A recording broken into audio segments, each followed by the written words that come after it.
Hello folks, Joe Perkle here. I'm going to give you a quick short lesson on drip irrigation. Let's start out with the tubing to use. This is called swing joint poly. Look how thick this is.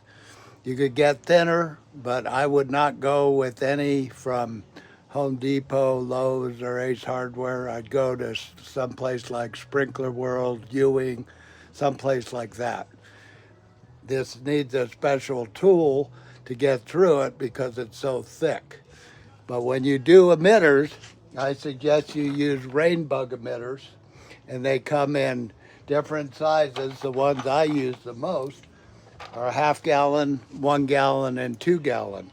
The blues are half, the blacks are 1 gallon, and the reds are 2 gallon. And always put the emitter into the tubing and then the spaghetti tubing from this portion right here, if you could see it.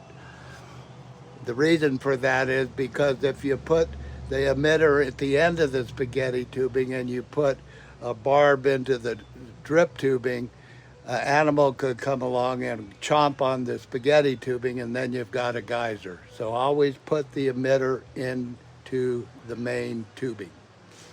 So that being said,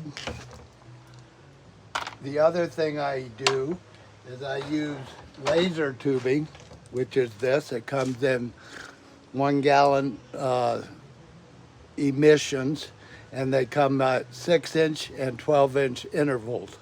I use this in my pots.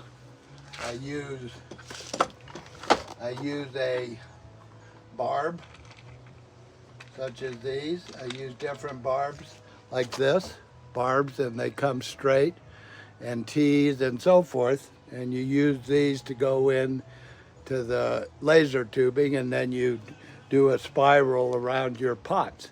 And then of course put in a plug at the end of the emitter or laser tubing. So that is a quick summary. When you do have pots, there's multi-port emitters available.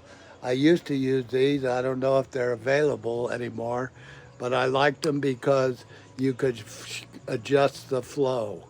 If you can adjust the flow on a multi-port emitter, that's the best thing to get. So that's what I have for you today. I hope you found this informative. Oh, one more thing. When you do drip tubing, you should have designated zones, such as you should have tree lines, shrub lines, and ground covers and cactus. Joe